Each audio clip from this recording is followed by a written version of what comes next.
It's like, I have a $50 mic. I'll set it up in that room over there. We're totally good. That's all we need. And I looked it up and was like, that's not all we need.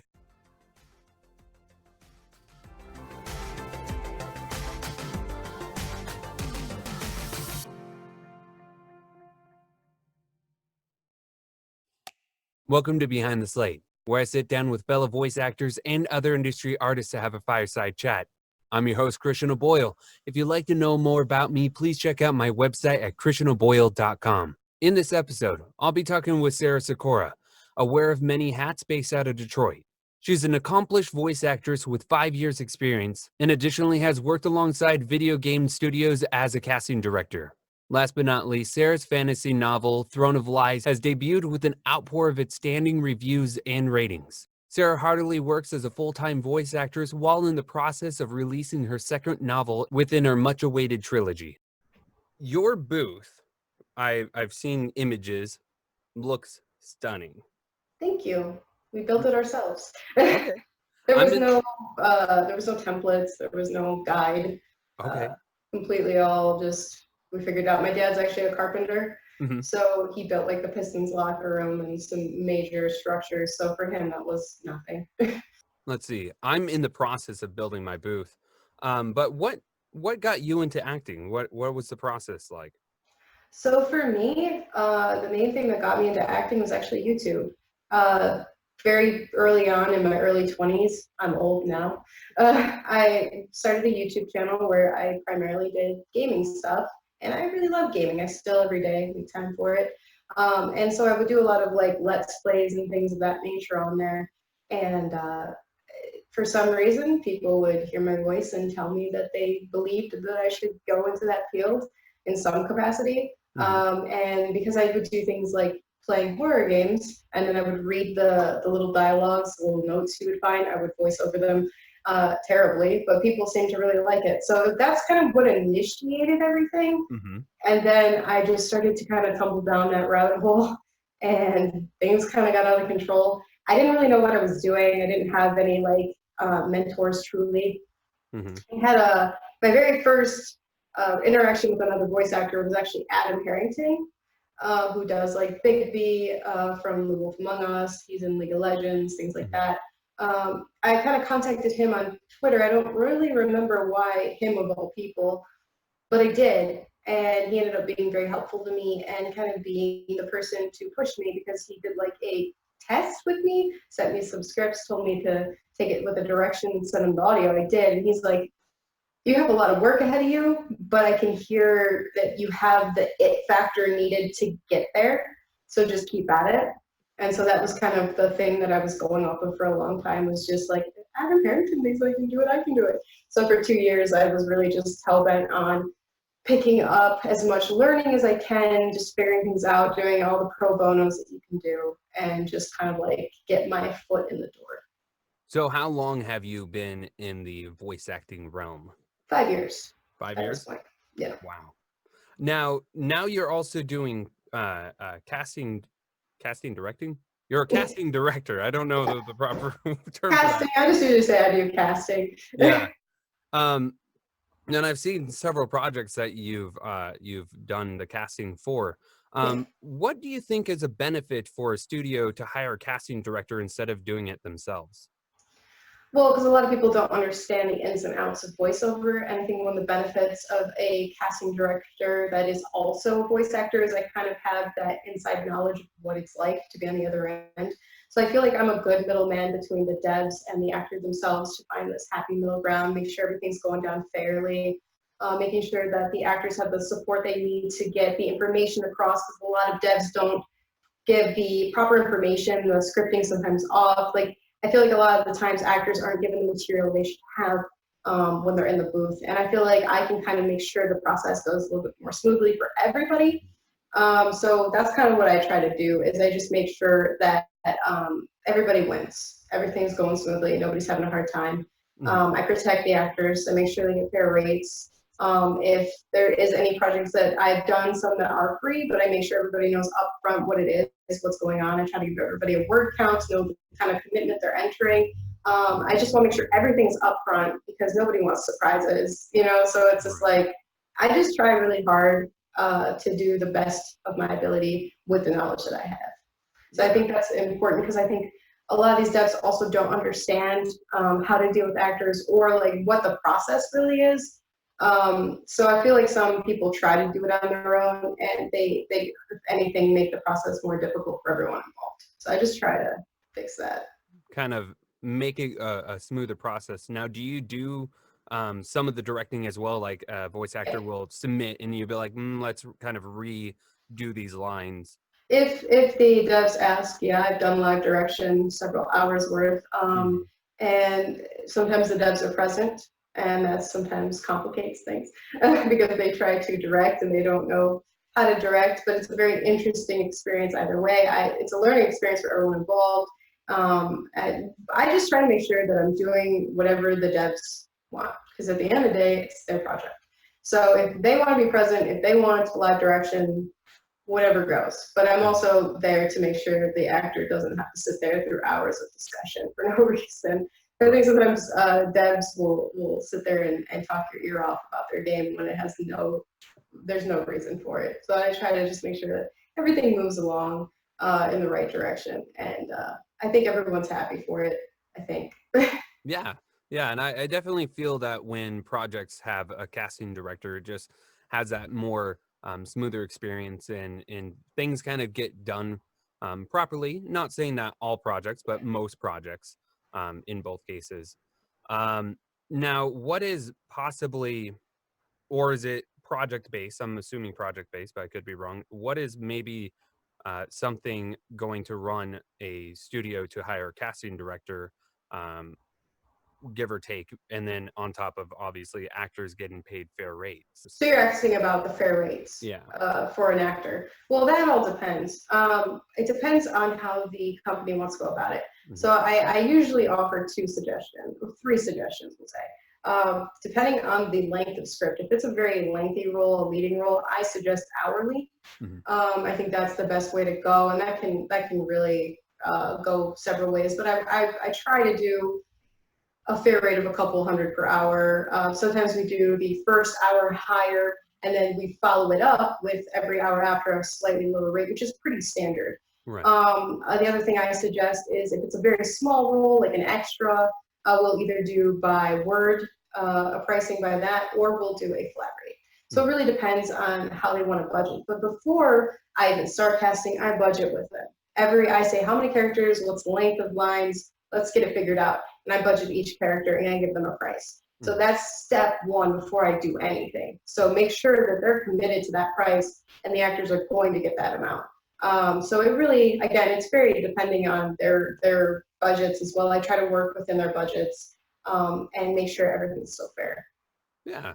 And I definitely find that admirable in terms of making sure that the cast is paid properly, and at the same time game devs get exactly what they're looking for. Yes. Because like you said, when they do it themselves, most of the time, not always, most of the time they don't really do it correctly, and it kind of makes the project longer, or it just doesn't get done properly, and therefore the end result might not be worth it, or not be worth it, but just might not be as high of a quality as it could be. So yes, I definitely think that a casting director for most studios, if they can budget for a casting director, is definitely worth paying. That's been the hard part for me is figuring out what my budget is for this. That's where I've been struggling the most because the reality is I never set out to be a casting director either. It sort of fell into my lap as well with I was recasted as a leading voice for Bloody Chronicles, which is a huge undertaking. It took me a year to voice that. Very, very lengthy script. But they liked me and they wanted to see if I was willing to help them cast the other people in the game. And I was like, well, I've never done that. So let's do a trial period and see how it goes. And the trial went well. And then they just kept me on as like a permanent member. And then it just started, snowballing into me voicing and casting in several other projects. Because once I started voicing for these people, I was like, hey, I see you're struggling with casting. Let me help. And so it just kind of like they worked with each other, and it was a really cool experience for me being able to kind of meld the two together and be more involved. Because the thing I really like about casting is I'm more involved in game development. I'm more behind the scenes than just voicing. And for me personally, I really get a lot of reward out of that, and I really do enjoy it. Yeah. And in the end, the studios remember you and they're likely to use your services A lot of again. them do, yeah. Yeah. And then if you're fit for some of the characters, you can technically cast yourself if you. I see. That's the difficult part. I don't like Yeah. casting myself, but I'm primarily a voice actor, so Right. it makes sense that I want to be in these things. So I let them decide. I don't cast Okay. myself in things. I say, hey, I would like this character. Can I try out for it? Yeah. I let them make that decision because at the end of the day, it's kind of a not so nice decision to just take a leading role and not give anyone any say and just cast Right. myself. I don't know. I don't feel right about that. So that's why whenever before casting begins, I go, okay, well, can I try out for something first? So I kind of get first dibs, which is a nice benefit, but I also try to be real. Like I cast for the Overload game, which is a pretty awesome game to work on. Really great devs over there. They do done a lot of really cool stuff, and it was an honor to work alongside them. Like really cool experience. People who worked on like Saints Row and Simpsons and stuff. It was really cool. Yeah. So I actually took the smallest role in that game because the character I thought kind of fit me better than any of the others. I didn't take a leading role. I didn't take one of the big ones. So I do try to do the right thing. I don't want to just take a role because it's leading, pays more. I want to take what fits me. So in that circumstance, I actually took the smallest role possible. Yeah, and that's what I would assume as a good casting director and a good voice actress is you're able to determine obviously your wheelhouse and be like, even though this is the leading, it doesn't fit me. I'm not going to be stingy or take it just because I can. So obviously, yeah, if something. Sometimes you just have to, and it sucks because you're like, it's right there. I can just take it, but you I can do gotta it. do it. Right. Yeah. Yeah, and that totally makes sense. Now you do write as well. You've been writing for some time. Yeah. It's What? been 12 years. Wow. So Yeah. what has the experience been like writing, but then also publishing a book or several? Well, I just sent my book out a couple of days ago to my editor, so it's fresh in my mind right now. I'm going through all the feelings that somebody goes through when they're in a situation. It's exciting, it's scary, it's wonderful. But yeah, I've been writing since I was 17. The reason for that is I've always just kind of felt like I could release something out of my creativity and my soul that I just could not in other areas. It's very limited growing up because of I had a lot of social anxiety. I still do.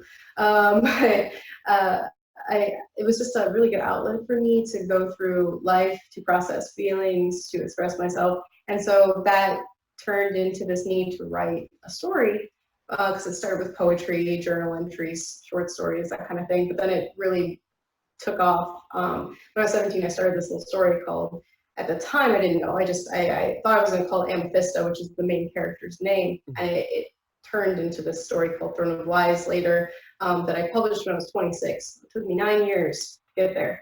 But the first reality is I just like writing. I never set out to publish. When I started writing it, it was mostly just a project I did for me. I never thought anyone was going to read it, much less it was going to be out there for people just, they wanted it. But I'm glad I did it because it was it was the biggest undertaking. There's voiceover competitive kind of feel with everything going on and how hard it is and rejection. But it just pales in comparison to what it is to publish a book.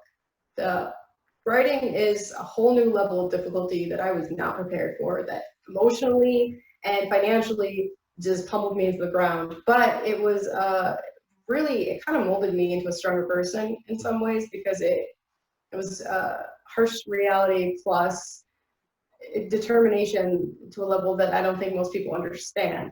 It took me so long to just get to where I was because of resources, time, money, that sort of thing. I didn't have a publisher, so I had to figure out how I was going to make it publisher like esque in the ability to make it an actual functioning book that also had all the bells and whistles. Without a big amount of money and without a publisher's help. And that was really the struggle, was trying to figure out how to do everything and not go bankrupt. Your book, Throne of Lies, I was looking up some of the reviews. It looks very well received. Yeah, I'm surprised. A good portion of those people off the launch day were friends, but I told them, "Oh, give me your honest review. I don't want fabricated reviews. I want people to tell the truth." So a lot of my friends were giving me not 5 stars. I've had friends give me 3, 4 stars. That's probably the average there, which is totally fine because I have actual feedback to go off on. But then there were a lot of people, I don't know who these people are, that started coming in, and the majority of them are just people I don't have any idea who they are, and they were liking my book, and it was blowing my mind.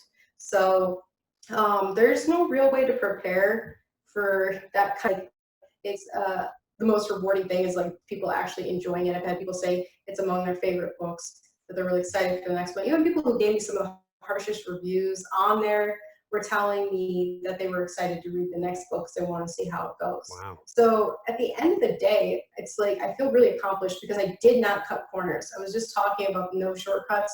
This is another thing that doesn't have shortcuts, that you just have to do the work and you have to invest in the right things smartly, because if you just throw money into everything and just expect things to fall into place, this is not really going to work either. You have to know where to invest. So for me, a big portion of what I invested in was the editing. As a first-time author and a person who does not have like crazy English degree from college or anything, I knew I was going to need some help with making everything kind of like properly flow and everything written correctly, because there's a certain format of writing that I'm not very familiar with, that most books are written in. So that was a learning experience in how to create this team that just was behind me, making my book the best it could be. And that was really cool to see, just like the amount of people that like rallied together to support me. I did like Indiegogo and stuff as well to help fund it, which helped a sliver. But at the end of the day, that book cost me about $10,000 to make. It's crazy. It's crazy, but I'm investing in 2 things when I'm doing that. I'm investing in myself because I believe that I can do this, and I believe that this is my start and I can take it somewhere. But I'm also investing in my future, because the reality is books are a slow burn. They're not like video games. They're not like movies. They don't come out release day, hit a box office, and make a bunch of money. Books can become big hits many years later. Game of Thrones, for instance. George R.R. Martin really got his big break with that show. So he was writing that for years, I think since the 80s, maybe even earlier. And he just now, at a very late age, got the praise that he deserved. The return from it. Yeah, the return on investment definitely hit him now. But that's the kind of thing, is I have my immediate investment, which is voiceover, and then my late game investment, which is my author stuff. Yeah. So for me, it's like, it's just trying to find ways to live up to what I feel is the way I want to live, which is all things creative, while also thinking about being smart and doing things to give myself a proper future, which is hard when you want to do anything entertainment. Very hard, because they're hard to break into. Definitely. Now, speaking of which, my wife actually just started reading your book. What? Really? Yeah. So I was like, hey, honey, have you heard of Throne of Lies? And she goes, oh, yeah, it's on my list. I was like, well, I'm actually interviewing Sara Secora tomorrow. She goes, what? She goes, and she like purchased it and started reading it because it was already on her list. And I was like, yeah, I'm actually talking to her tomorrow. And she goes, oh my gosh, I'm going to start reading it now. That book, oh my goodness. So I'm actually doing a second edition of that one. Because I wrote the second book, which is a monster. It's 100,000 words. It's much bigger, much more involved. It goes a lot beyond what I've ever done. And I'm very excited about that. But I feel now that I've written this new story, I'm like, I want to go back and make some changes to the first one. So now I'm just like trying to beat the clock. But whenever I hear someone's reading the first one, I'm like excited. Then I'm also like, is it going to be good enough? I hope so, because it's my first book and I really tried. But woof, that's a small world. That's happened to me. I was actually interviewing, or not interviewing, I was trying to cast people to voice the second book that I'm doing Yeah. because the first actress kind of failed. And so I'm trying to find a new one. And one of the people that I was actually having audition, their sister, one of her favorite books is Throne of Glass, my book. I'm like, what? I'm like, no, are you sure it's me? I made her double check so many times. I'm like, because there was a book called Throne of Glass by Sarah, I think her name's like Sarah Moss or something like that. She's a huge, big time seller, great, successful author. I'm like, sometimes people get me confused with her, and I'm like, are you sure you're not thinking about her? And she's like, no, Throne of Glass, Sara Secora, that's you. And I'm like, okay, so I don't know how to handle that. It's always just like the biggest, like if somebody says they've heard me in a game, I'm like, okay, cool, great. I do a lot of You those. expect that. Like I've spent, yeah, but when somebody's like, I really like your book, I read your book, I'm always just like floored. I never know how to handle it. I'm just like, are you sure? Because the first thing I thought when you said your wife was reading, I'm like, is it the right one? Is it really mine? Yep. Like, oh, that's awesome. Thank Yeah. you. No. I was like, Throne of Light, Sara Secora. And she goes, no, yeah, that's on my list. I was like, yeah, no, look, I'm interviewing her tomorrow. She goes, oh my gosh, I need to read this. That makes me And excited. she's Tell her to please leave a review on Goodreads when she's done because that helps so I much. will. Because people like go on Goodreads, like, is this book worth it? You know, they like check it out. They're like, I don't know if I want to read it. That it's books. That's where it's at. Okay, I will tell her to leave you the best review in the world. Well, I want True too. I hope that if she's got some criticism, give it to me because I'm about to do the second edition. Just let me have it. Yeah. No, that's awesome. I actually started collaborating and writing a book as well. Oh, another venture. Another event. Yep, I forgot to. So I used to write short stories as a kid. Yeah. And like I could get to chapter 5 and I start reading chapter 1. I go, oh, I need to fix this. And I get burnt out. I'm a very poor motivated writer. I can write short stories here and there and I can flesh out worlds. I was like, oh my gosh. I was like, so I did a casting call for a writer. I hired a writer. We're collaborating and we're going to make this story. I'm super excited for it. Hopefully. That's all it takes. It's just an idea. I just had an idea about a girl that like had magic and didn't know why. Yeah. That was like my main idea. And then I was like, I can do stuff with this. I can make something happen. Yeah. Now, can you tell the listeners a summary? There's a character that I basically had in mind from the very get-go when I was just 17. I wrote a character that was also 17. She was very much like what I like to call her is like a indirect version of myself. So she has some similarities to who I was as a 17-year-old, but also she's just kind of her own fantasy mix of things. But this character is a princess from a world that's very much completely made up. I made even races up. I made an entire world, a map, everything, languages, the whole thing. I made all this stuff up to create this world where there's this human girl. So Amethysta is the main center character of the book. She's 17, living in a place called Northwind, which is the human kingdom. There's a bunch of kingdoms of different races, and my world is very segregated. So if you're in the human kingdom, you're human, you are not to really interact with the other races. There is a lot of racism because there's been wars that have kind of torn the world apart. So people are just kind of like, you know what, just leave me alone and we'll leave you alone and we'll all just live in harmony apart from each other. So as a human being, you're not supposed to have magic. She does. So she's kind of the 17-year-old heir to a throne because she's also a princess, the only child of the king and queen. And it's like she's kind of going through hormone changes, figuring out who she is. She has crushes on people. She's going through the ins and outs of what it is to be royalty when she doesn't really want it. And she's also very secluded.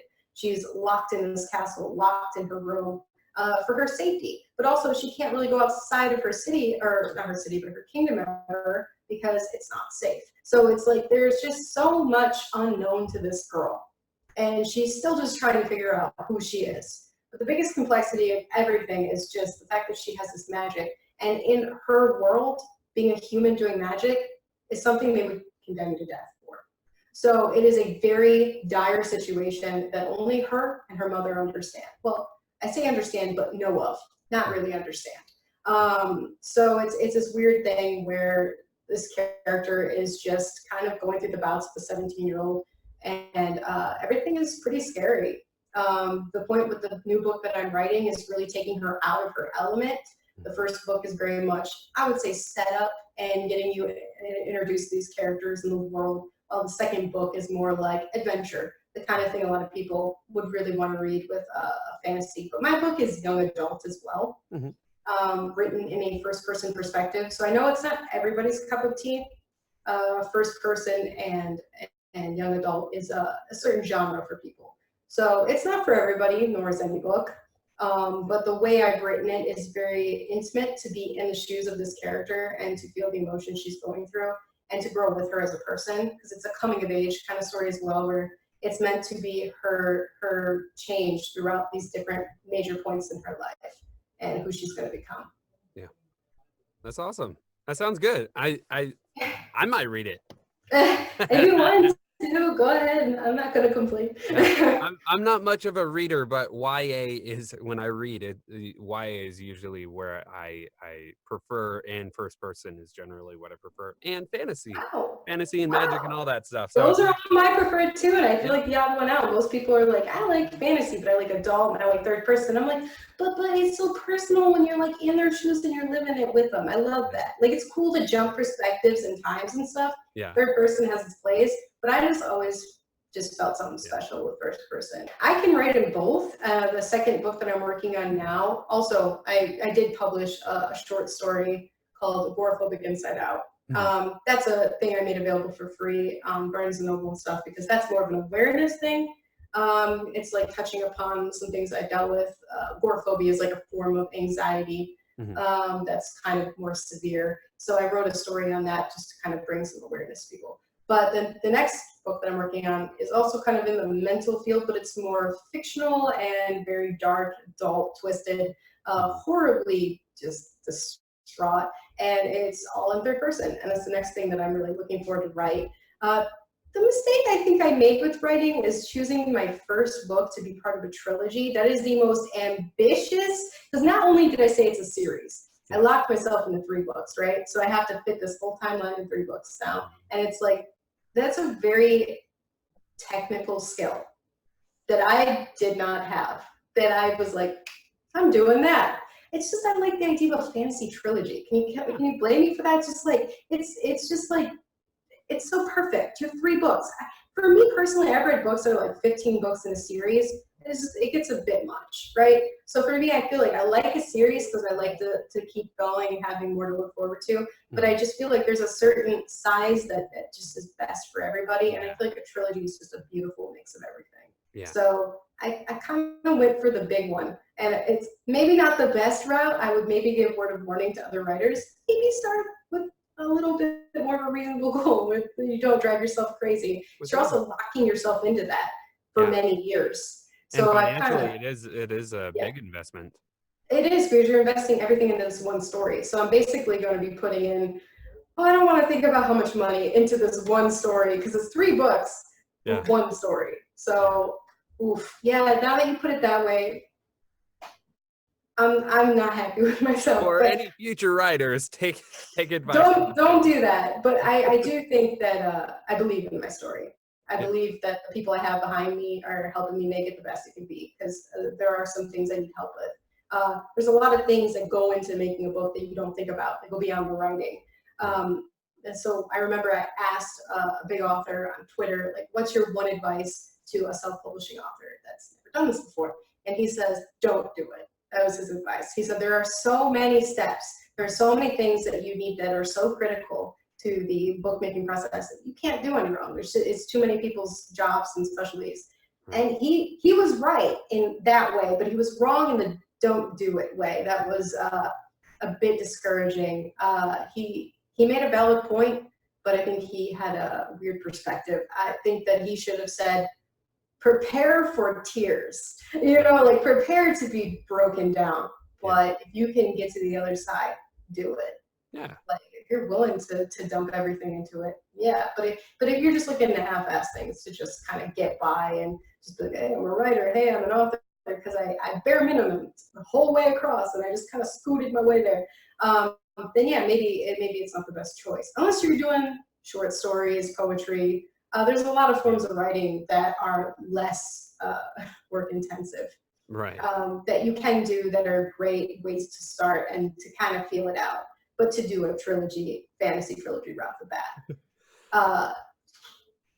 I think that's one of the reasons why I went with Shakira, because she has several books that are published. Yeah. I don't know what form she went. I was like, you have books that are out, that are purchasable and in physical and downloadable. I was like, I'm going you. And then I went through everything else and I was like, you check out basically. I was like, okay, this seems like the best route for. It's great for you because now you have a guide, and that really helps because I didn't have a guide in voiceover truly or in writing. I just kind of was like, the thing about me is I'm a very introverted extrovert. So I see these things, I go, wow, that looks like a lot of work, but I really want it. So I'm not going to accept failure. Like I don't accept failure as an option for me in certain aspects. And this is one of them. Like, does that mean I can't fail? No. But does that mean the end game is failure? Like, no. That's a big no.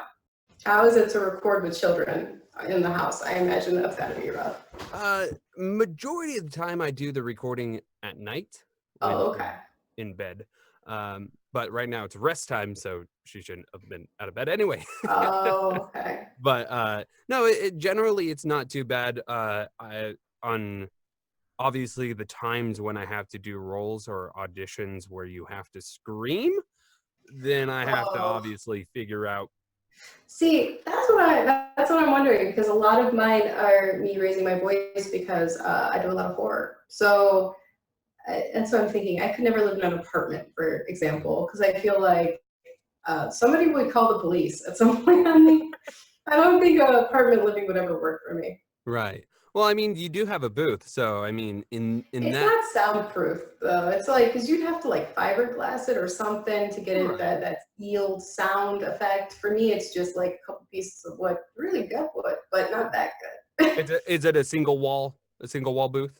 It's thick. It's like, I think like 3 or 4 inches, but it's not fiberglass or anything crazy to make that happen. So I know a lot of people think you have a booth so no sound comes in or out, but no, I can hear a car driving on the street. I have to be careful. My plans is doing a double wall. It's a double wall. It'll be about 5 inches thick, but in the inside will be the fiberglass insulation and then everything. So initially it's going to be 6 feet by 4'10", but the interior is going to be like 3'10" by 5 feet. Oh, I made mine 6 by 6, maybe a little less than 6, but it's even that's too small. You gotta be careful with that because I have a chair, I have the microphone stand, and then I have a small little shelf to put stuff on. Yeah. So I mean, we'll definitely see how it is. I have plans on how to seal everything so it's airtight. So you'll never breathe. Careful. I have plans for ventilation. So make sure you can breathe because we'll see how it works. I have it's gonna be a 6-inch induct fan, and it can move up to 188 cubic feet per minute. How are you gonna build this yourself? Yes. Wow, that is ambitious. I have woodworking knowledge. Not skillful. You better like document the process. I will. I'm going to document it, and I'm going to probably post most of the process on my Patreon, which I don't know why I have. I just have it. But then I'll put the rest on the YouTube. So on the that's an incredible feat, because even just doing what we did, which was very basic. I have a vent that you just like, but there's nothing attached to it. It's just to like get some air in so I don't die. But I usually just open the door every once in a while to get some fresh air. But overall, no, that's a really ambitious process. Yeah, especially the ventilation. Yeah, I have a window. I have a buddy who works for a window company, and he built me a laminated window. So that's going in. The ventilation, the vent is going to be in a box for a muffler, which is going to run into the duct line, which is going to go through a baffle, which is then going to go into the booth. And then I'll have an intake and an outtake. That's crazy. With the same process. And the fans at max, and I'll have a controller so they're not at max. The fans at max are like 39 decibels. Okay. So not loud, not significant. but Higher than floor noise, I would say. higher than a floor noise, yes, but it's also going to be but that's on at a max. controller. That's at So max. So if I'm like, I need air, I just crank it up. I'm not recording, and I can really turn it down or off.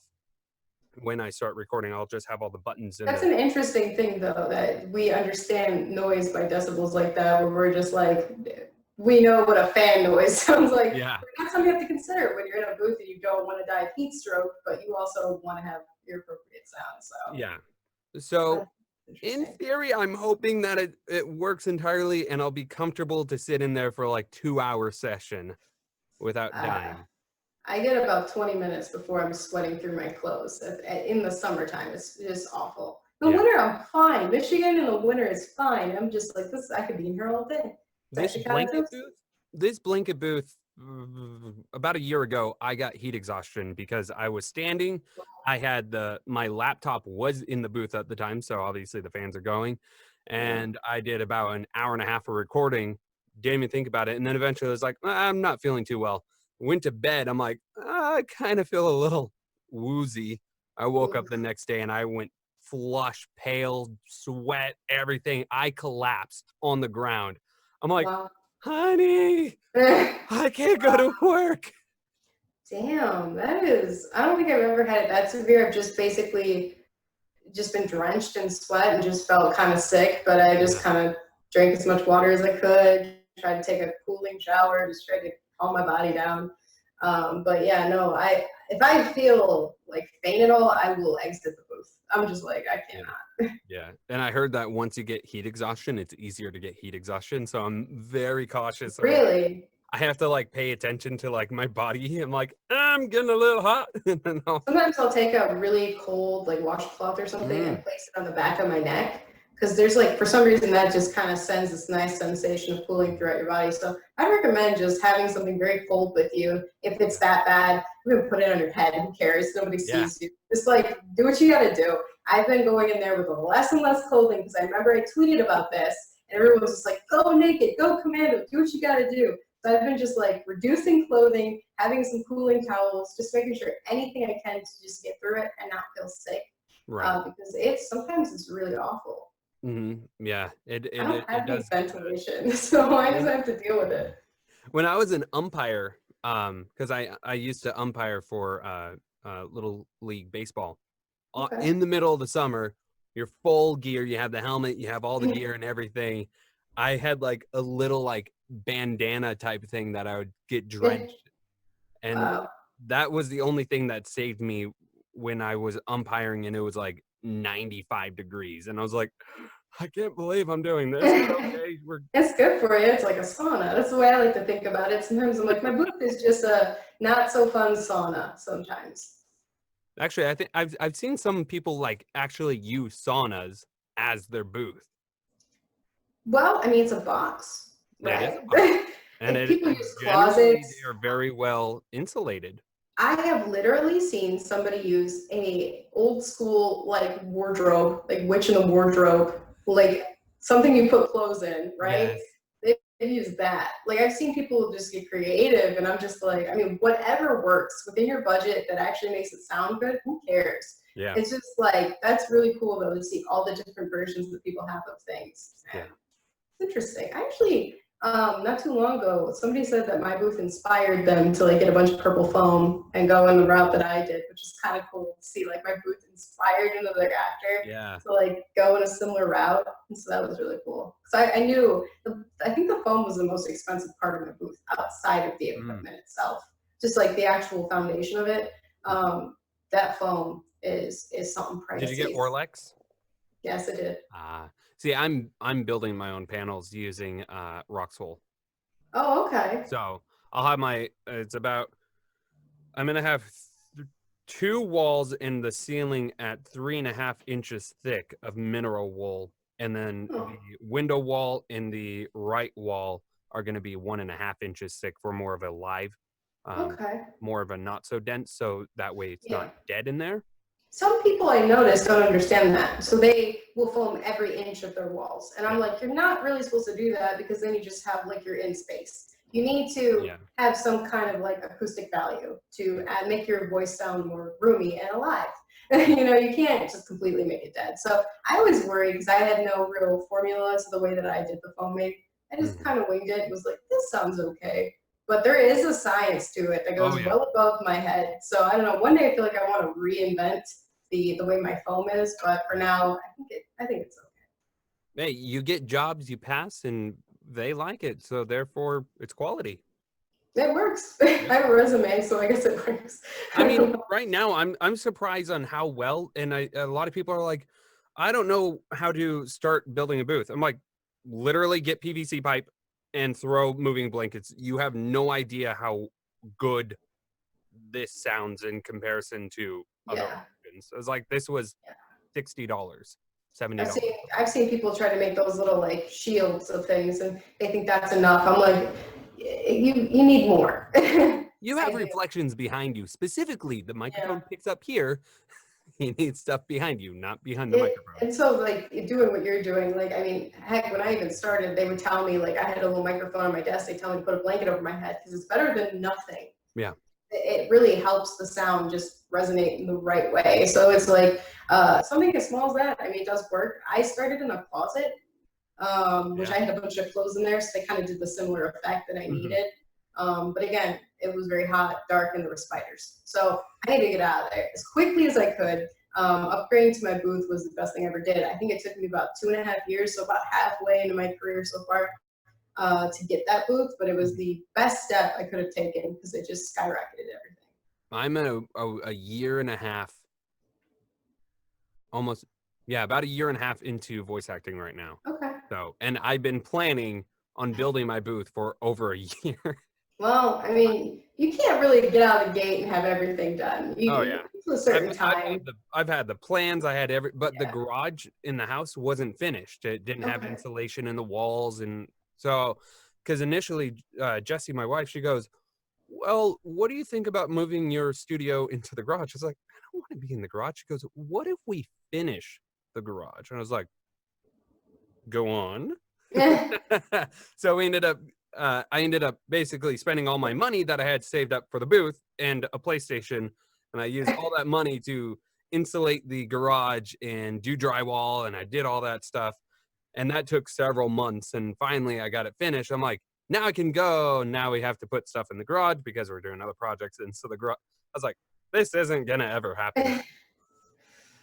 Well, I mean, you gotta make do. And one of the things I considered was moving my booth into a basement at some point because, oof, the heat that would definitely help being in like a basement, but also recording in a basement kind of sucks. So because you got like things to worry about like a furnace and things like that. But right now, I basically have just a room that's dedicated for it. It's just pretty much just my booth in there. Also, the cat's litter box, so that's fun. So it's hot in there. I'm in the daughter's playroom. You gotta make do, because I think I plan to move sometime in the near future, and I think what I'm gonna do is like repurpose an entire office. So this is kind of my office space. I'm gonna have my booth and my office all in one spot. I think that's gonna be the best studio.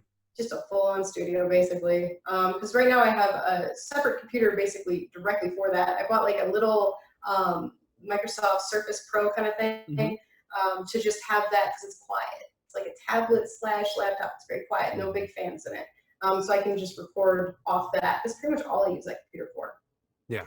Then I have this big monster in here that I use for gaming and editing and all the good stuff. Right.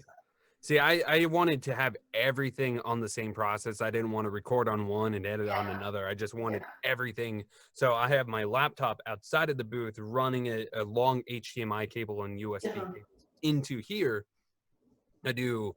I have all the casting calls and everything I can pull up here, and I can do all the recording and edit. And so in my case, I find this very good. I have a Dell XPS, so the fans on it, when they do kick on, you can't hear it. Okay. And that's critical. Yeah, they would even kick on when I was recording when the laptop was in the booth, and you couldn't hear them.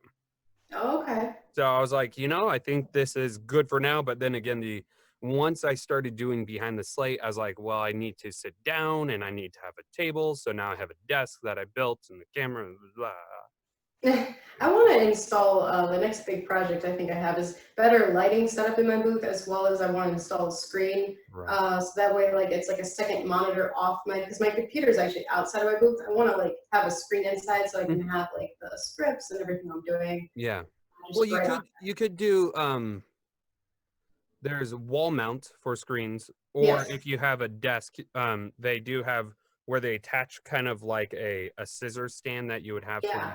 your they have something very similar for monitors. That's kind of what I have for the camera. It's on a little clamp that's sitting on the back, so I don't have any stands in here besides the light stand here, but that's in the corner that I don't use anyway. So but in the lights that I have plans is using under cabinet lights, Oh, and okay. they link together. So all you have to do is turn on one, it'll turn on all Oh, five okay. or Yeah, I whatever don't it is. know. I had like these little stick-on lights at first. They just were disaster. Now I just have like a little lamp, which I just would like to upgrade to something a little bit more Yeah. aesthetically pleasing and a little less harsh because the light in there's a bit harsh. Mhm. And I just overall just want to make it a little bit more dressy because right now it's functional. It's not dressy. Mhm. I have that finesse. It's just Yeah. like a little bit. Yeah, have Um, little twinkle lights in the background, and then you have to have your yeah, main purpose light so you can actually see, yeah. because I have rope lights in here and they don't do anything. So I So bring I in was a thinking big about those, but I was concerned they wouldn't produce enough light. well, I had the little twinkle lights and they didn't produce anything, and I upgraded to the rope lights and was like, "Oh my gosh, so much light." Yeah. And then I realized it's not enough light. So I actually have a floor lamp that I bring in here Yeah. when I am recording, so that illuminates the entire place. Yeah, So but I think that for me, a screen would also help because it would brighten it up. But for now, I just use my phone. I have like one of those little stands. You just kind of like put it on there, mm, and it just holds your phone. But ideally, I don't want to be using my phone because I get notifications constantly, and it's just like, yes. And then you gotta zoom in. Depending on how they format the script, sometimes it's an absolute nightmare. So I would love to have just a big monitor, just big right monitor. Yeah, there. that goals.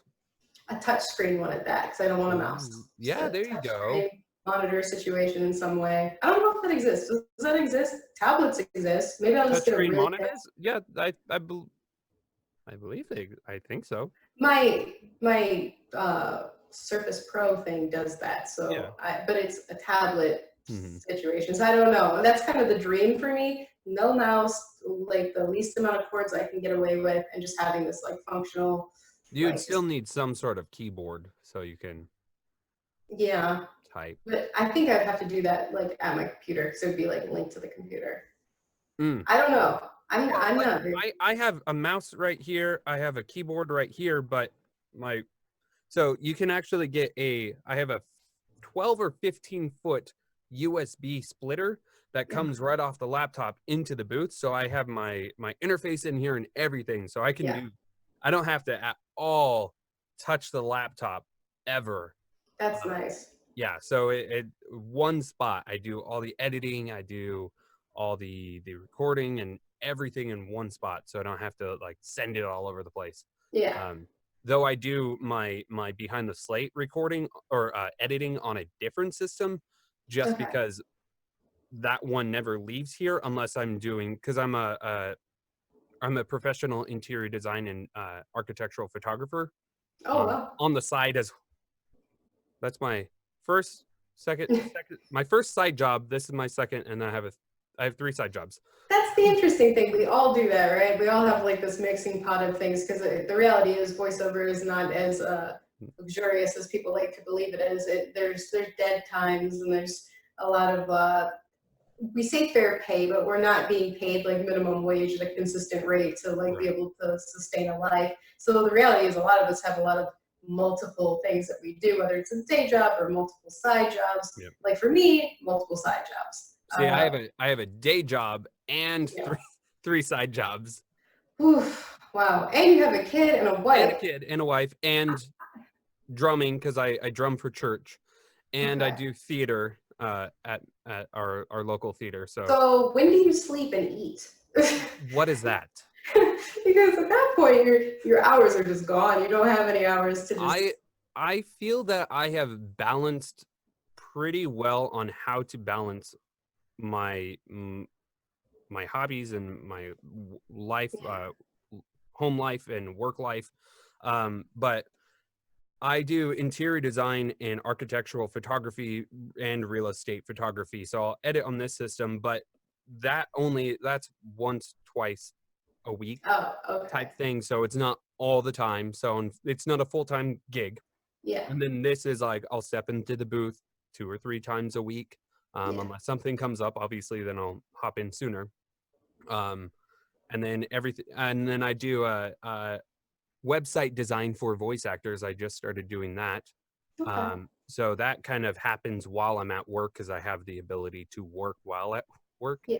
So I can do all my marketing for voiceover and all that stuff while I'm at my day job. That's a lot of stuff, but that's why for me I've had to kind of cut down and reduce, because I started doing some side things as well on top of the side things that I already do. Mm-hmm. Like I've helped with demo production and different branding for voiceovers as well. Mm-hmm. But just at this current rate, I'm just like I'm trying to like really just focus on a couple of things and get those done well and efficiently, because like my book should have been published last year, and just the way that life has gone, I'm just like I need to make some serious decisions to get things done the way that they're supposed to be, for the way that I want them to be.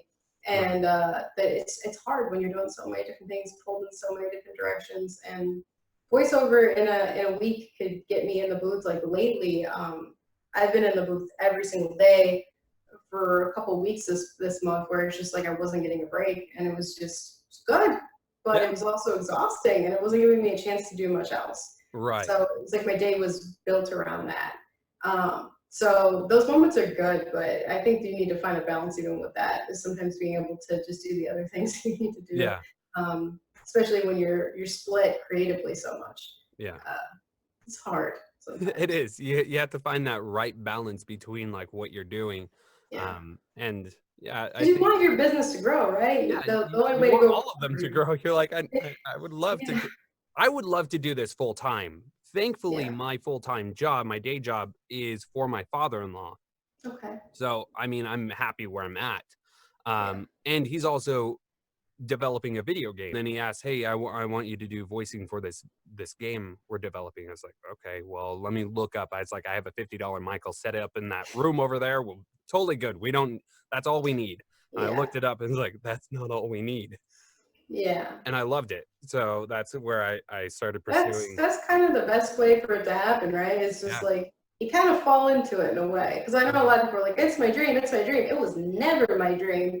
I never considered acting, especially with a person with social anxiety. I was like, no, I don't want to do things that put me in the spotlight. I like to sit in the corner and like be away from people. I don't want to be in the middle of it. But it's just like, I don't know, something about it just really resonated with me as a person, and really gave me the opportunity to kind of flourish in a way that I did not expect. Because a lot of people like trust me, look up to me, and like I've been told time and time again by people that I've inspired them to do the same thing, and it's just like a really cool experience that has just turned into something so special to me. Because I love what I do, and it's like a really cool thing that I get to say that I do, even though some people kind of devalue it, because they're just like, oh, I can do funny voices and read, so therefore I can do that too. And it's like, there's a bit more to it than that. There's a lot more. there's more than just the voiceover part. There's a lot that goes into all of it. Getting the work, branding yourself, becoming the best you can be, knowing how to do the steps in the correct order, and to just, I don't know, there's just so much that goes beyond getting in the booth. So it's just like people devalue that a bunch, and then I get messages all the time. I want to be a voice actor. I can do a voice. I can do a goofy impression. I can sound like the Joker. You know, like why can I not do what you do? I can be famous and rich too. It's like, well, first off, I'm not famous or rich. Secondly, it's not about famous or rich at all. No, you better have passion for acting.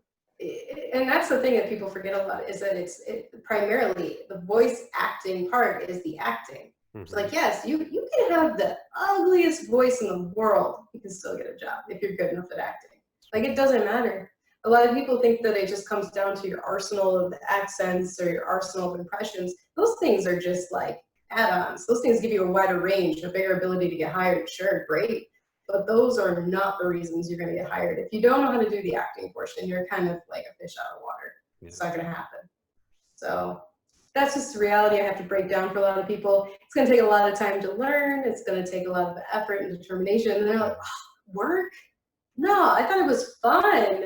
And so I'm like, well, it can be. It can also be exhausting and a little bit upsetting at times. And there's ups and downs, just like everything else in life. It's not all good. It's a business. It is. It is. You are an independent, work for hire freelancer, unless you're union with an agent, in which case, good luck. Even with an agent, I mean, I have an agent, but they don't do much. No. I have never even booked with my agent. I have an agent as well, and they give me cool auditions, but I'm just like, what is going on with this? I get all of my work from myself, or there's some like people that do private casting calls that I'm on, like their mailing list and things like that, or just like forums or whatever. You gotta really be involved. You gotta really send out your emails. You gotta really do your work. You can't just expect, even if you get an agent, that they're going to be your primary source. Because nobody that I know, that's their primary source. No. I booked on camera with my agent. I'm like, okay. They've tried to book me on camera more than they've tried to book me for voiceover. And I'm just like a little bit confused because I'm like, I signed up for the voiceover. I sent you all my information for the voiceover. And they're like, well, can you send us your headshot? I'm just like, but it doesn't. Sure. I don't want to be on camera.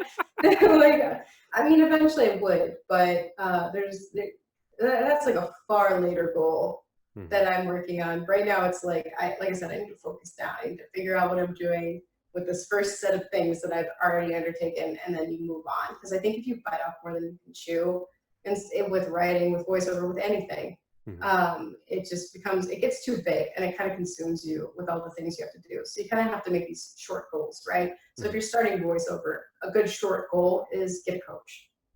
Second short goal is make a demo.